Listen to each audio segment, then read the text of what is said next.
एक स्टडी से पता लगता है कि दुनिया के 50% से ज़्यादा मर्दों को लगता है कि उनका लिंग का साइज़ छोटा है। आइए आज इस प्रॉब्लम का मैं आपको परमानेंट सोल्यूशन देता हूं, और न सिर्फ आपके लिए बल्कि आपके ज़रिए उन लोगों के लिए जिन्हें आप बता सकते हैं। इस वीडियो के आखिर तक बने रहिए, आपको बहुत इंपॉर्टेंट इन्फॉर्मेशन मिलने जा रही है। Hi friends, this is doctor Imran Khan. आइए शुरू करते हैं। सबसे पहले जानिए कि लिंग का साइज़ बड़ा चाहिए क्यों। इस बात को बताने से पहले कि लिंग को बड़ा कैसे किया जा सकता है, मैं आपको बताना चाहूँगा कि लिंग का साइज़ बड़ा चाहिए क्यों। अगर हम पिछले ज़माने की कुछ किताबें उठा के देखते हैं और पिछली सभ्यताओं को देखते हैं तो पता लगता है वहाँ कुछ तस्वीरें ऐसी मिलती हैं कि जहाँ लिंग के साइज़ को, पेनिस के साइज़ को, एनहांसमेंट को एलेबरेट किया जा रहा है, बार बार दिखाया दर्शाया जा रहा है। यानी कि हमारे कल्चर में कहीं बहुत पहले से ये चीज़ पड़ी हुई थी कि लिंग का साइज़ बड़ा चाहिए एक औरत को खुश करने के लिए। फिर इसमें आग में घी का काम किया पोर्नोग्राफी ने। पोर्नोग्राफी ने आपकी इसी सोच का और पिछले ज़माने के इसी कल्चर का फ़ायदा उठाते हुए फिर उसके अंदर आग लगा के इस तरह की वीडियोस बनानी शुरू की कि आपको ये एहसास हो जाए कि लिंग का साइज़ बड़ा ही चाहिए, नहीं तो आपकी वाइफ आपसे खुश नहीं होने वाली। ये सोच बना दी गई। अब ये सोच लेके एक बच्चा जब थोड़ा धीरे धीरे बड़ा हो रहा होता है तो अपनी सोसाइटी से, अपने दोस्तों से, पॉन से, इंटरनेट से, सोशल मीडिया से उसे बार बार यही देखने को मिल रहा होता है कि अगर बीवी को खुश करना है सेक्स में तो बड़ा लिंग चाहिए, मोटा लिंग चाहिए। आपको जान के हैरत होगी कि बाकायदा साइकेट्री में एक बीमारी ने जन्म लिया है। उस बीमारी का नाम है स्मॉल पेनिस एंजाइटी। और ये इतनी खतरनाक बीमारी होती है कि जिसके दिमाग में ये बात बैठ जाती है कि मेरा पेनिस छोटा है, मेरा लिंग छोटा है, मैं अपनी औरत को खुश नहीं कर सकता, आप यकीन जानिए उसे डॉक्टरों की बात पर भी यकीन नहीं आता। उसे ऐसा लगता है कि शायद इस डॉक्टर के पास इंफॉर्मेशन सही नहीं है, ये बता नहीं सकता, इसको शायद नहीं मालूम है। एक और आफत है, वो बताता हूं आपको, अपना दर्द बता रहा हूं कि लड़के आपस में अपने लिंग को भी कंपेयर करने लगते हैं। मैंने यहां तक सुना है अपने पेशेंट से कि सर हम एक यूरिनल में गए, जब हमने हमारे साथ एक दूसरा लड़का जो है वो यूरिन पास कर रहा था तो आहिस्ता आहिस्ता मैं झांक रहा था कि उसका लिंग कैसा है। आपको हैरत होगी कि लोग ये भी करते हैं। मैं आपसे सवाल करूंगा कि क्या कभी कोई ये नापता है कि मेरी उंगली छोटी है, तुम्हारी बड़ी है? कभी ये कि नापता है अपने दोस्तों से या इंटरनेट पे बैठ के कभी ये देखता है कि मेरी आंख गोल क्यों है और उसकी लंबी क्यों है? हम लिंग के साइज पे ही क्यों उलझे हैं? वजह हमारे दिमाग में डाली गई वो सारी गलत फहमियां और बुराइयां कि जिसने हमारी सोच को एक जगह मरकूज कर दिया, सेंट्रलाइज्ड कर दिया। क्या कि लिंग बड़ा चाहिए। आइए लिंग को बड़ा कैसे करते हैं, इससे पहले मैं आपको लेकर चलता हूं, थोड़ा सा वेजाइना को समझते हैं। आप लिंग का साइज बड़ा क्यों चाह रहे हैं? वेजाइना के लिए ना, आपने योनि में तो ही डालना है, तो समझिए, उस योनि को भी समझिए।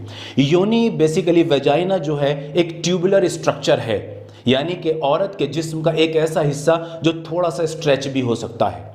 आपको जान के हैरत होगी कि योनि का वो हिस्सा जो आपके लिंग को मजे के साथ फील करता है वो मैक्सिमम 4.2 और 3 इंचेस होता है। सिर्फ 3 इंच से लेके 4.25 इंच तक ये रास्ता सेंसिटिव होता है जिसमें पेनिस के साथ उसको मजा आ सकता है।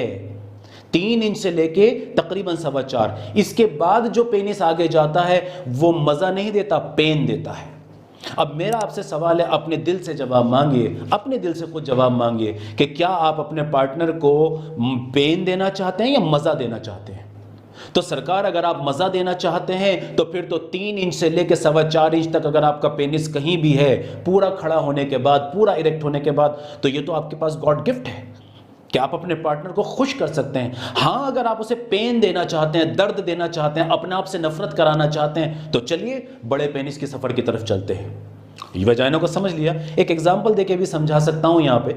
मान लीजिए आपके पैर का साइज 8 है, 8 नंबर का आप जूता पहनते हैं, लेकिन आप जूता लिया है 6 नंबर का, तो क्या आप उसे पहन लेंगे?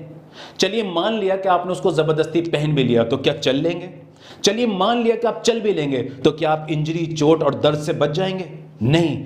तो जब वेजाइना ही उस काबिल नहीं है तो बड़े पेनिस करके आप अपने पार्टनर को तकलीफ देने जा रहे हैं।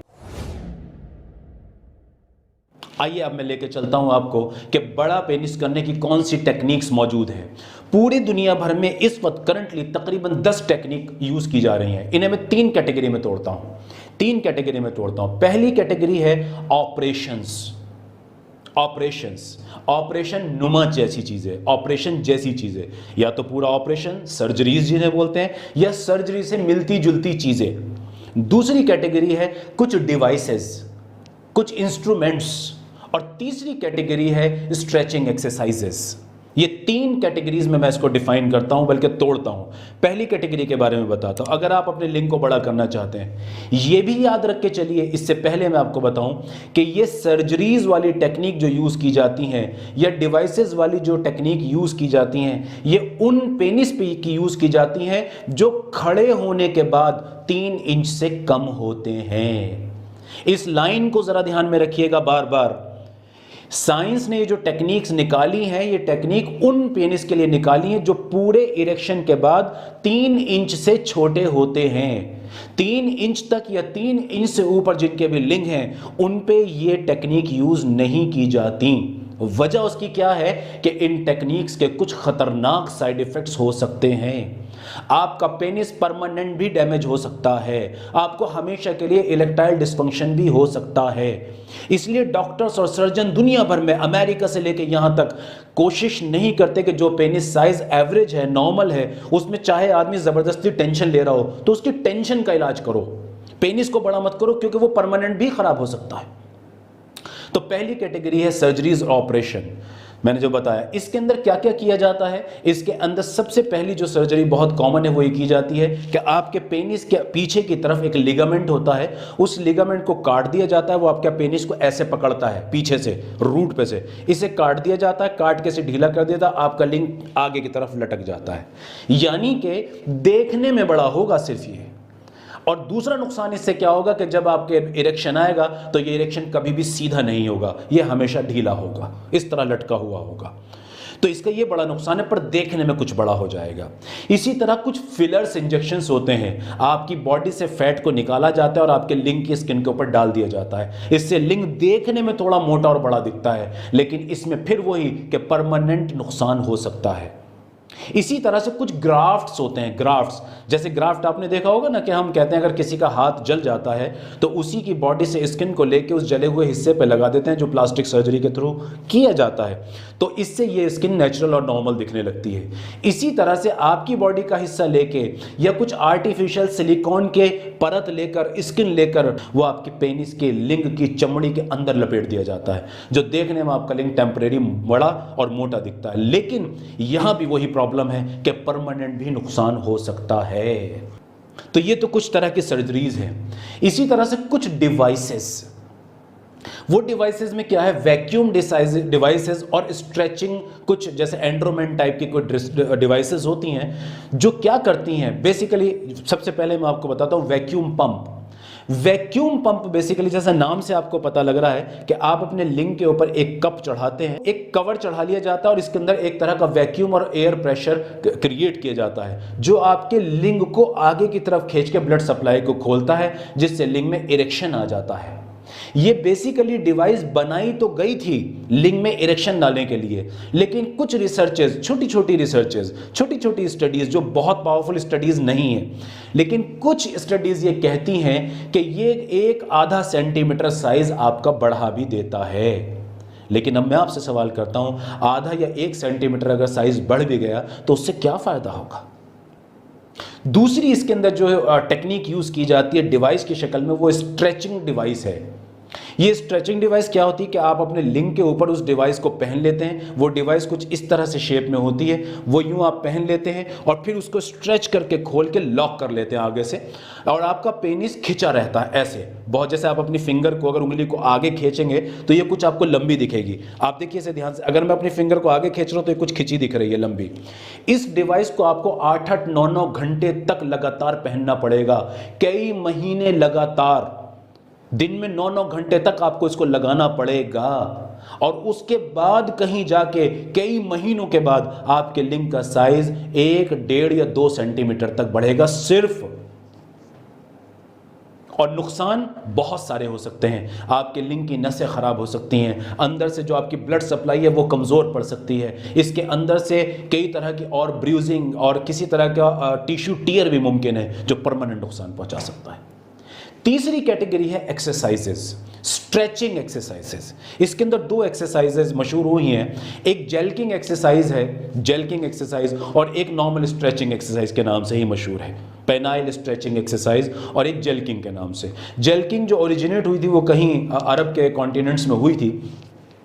इसमें बेसिकली क्या किया जाता है, वही जो इस स्ट्रेचिंग डिवाइस से किया जाता है कि आप अपने लिंग को मल्टीपल डायरेक्शंस में आगे की तरफ खींचते हैं, कुछ कुछ सेकंड के लिए होल्ड करते हैं, अपवर्ड भी, डाउनवर्ड भी, राइट साइड में भी, लेफ्ट साइड में भी आप अपने लिंग के कैप को पकड़ के आगे की तरफ खींचे रखते हैं। इतना इस पे खिंचाव डालते हैं कि आपको हल्का हल्का खिंचाव महसूस हो कि आपने खींच रखा है, लेकिन ये इतना तेज खिंचाव नहीं होना चाहिए कि आपको पेन होने लगे। इसको भी महीनों तक किया जाता है और कम से कम 10-10 मिनट सुबह और 10 मिनट शाम को परफॉर्म किया जाता है।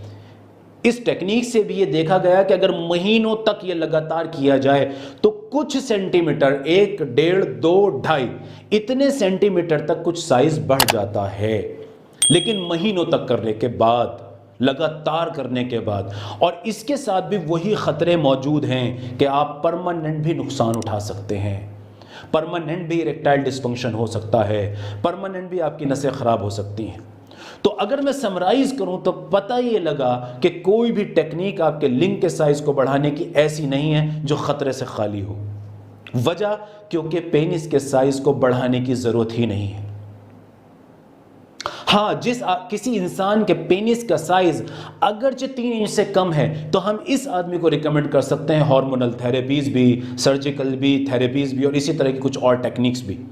लेकिन अगर 3 इंच से ऊपर आपका साइज है तो फिर तो यह आपके लिए बेहतरीन बात है कि आप अपने पार्टनर को बेहतरीन तरह से पूरी तरह से सेटिस्फाई कर सकते हैं। असल प्रॉब्लम क्या है जो मैं बताना चाहता हूं, यह है कि हम अच्छे सेक्स पे फोकस नहीं करते, हम सिर्फ फोकस करते हैं वेजाइना पेनिस, इस पर। अच्छे सेक्स पे हम फोकस ही नहीं करते। मैंने अपनी एक वीडियो में शायद पहले बात की थी कि बीवी को कैसे खुश करें, इस तरह का कोई उसका टाइटल था। सारी दुनिया में उसको बहुत पसंद किया गया, डॉक्टर्स लॉबी में भी। डॉक्टर्स ने उसको रिकमेंड किया है कि ये बात जो कही गई है ये बहुत खूबसूरत बात है और बहुत दमदार बात है कि अच्छा सेक्स तो नहीं किया जाता, बस इसी में दिमाग उलझा रहता है, सिर्फ इसी में हम फंसे रहते हैं। मेरा लिंग बड़ा हो जाए, मैं उसको ये करा दूं, वो करा दूं, ऐसा हो जाए, वैसा हो जाए। और रियलिटी इसके बिल्कुल अपोजिट है। पता लगता है कि आप स्मॉल पेनिस साइज की एंजाइटी दिमाग में रखे बैठे हैं, सेक्स के टाइम पे अब आपको इरेक्टाइल डिस्फंक्शन भी हो रहा है, प्रीमेच्योर इजैकुलेशन भी हो रहा है। क्या खुश करेंगे आप अपने पार्टनर को? फिर आप तो पेनिस में उलझे हुए हैं, आप तो इसी बात में उलझे हुए हैं कि मैं उसकी वजाइना में कैसे बड़ा से बड़ा पेनिस एंटर करूं। तो ये वो चीजें हैं जिसने हमारे कल्चर को और हमारी सोसाइटी को खराब करके रख दिया, हमारे दिमागों को खराब करके रख दिया है। और एक और सोने पे सुहागा है जो बहुत अफसोस के साथ मैं कहता हूं, हम जिस जगह भी निकल जाएं सड़कों पर भी बड़ा बड़ा लिखा होता है लिंग का साइज बड़ा कीजिए। आप अगर किसी यूरेन में जाते तो वहां भी पोस्टर और तस्वीरें लगी होती हैं, फला तेल यूज कीजिए, फला क्रीम यूज कीजिए, लिंग के साइज को 10 इंच का बना लीजिए। अब जो आदमी मानसिक बीमार है, जो परेशान है, उसको तो ये बहुत मजेदार लगती हैं सुनने में बातें। उसको तो ऐसा लगता है कि ये क्या हुआ, डूबते को सहारा मिल गया, मैं तो अब इस नदी से बाहर निकल सकता हूं। और वो भागा भागा उन लोगों के पास जाता है और अपनी सेहत और पैसा सब बर्बाद कर देता है। तो अगर आपको कोई कंसर्न है, वाकई आपके दिमाग में कोई डाउट घर कर रहा है, तो मेरी रिक्वेस्ट है क्वालिफाइड सेक्सोलॉजिस्ट से मिलिए। उन लोगों से मिलिए कि जो ईमानदारी के साथ आपको सच बताना चाहते हैं, आपको बहकाना भटकाना नहीं चाहते। देखिए, याद रखिए, समाज में कोई भी बुराई तभी पनपती है कि जब उसको मानने वाले मौजूद हों। अगर हम बुराई का साथ देने वाले ना बने, हम गलतियों का साथ देने वाले ना बने, हम खतरनाक चीज़ों का साथ देने वाले ना बने, तो यकीनन हमें एक अच्छी सोसाइटी मिल सकती है, हमें अच्छा हेल्थ केयर सिस्टम भी मिल सकता है अगर हम उसका साथ दें। और उसका साथ कैसे दिया जाए कि आप क्वालिफाइड लोगों से अप्रोच करें, आप क्वालिफाइड डॉक्टर से मिलें, आप अपनी बात को उनसे सीखें, अपना आप उठा के इंटरनेट पर रिसर्च ना करें। उम्मीद है मेरी बात आपको समझ में आई होगी।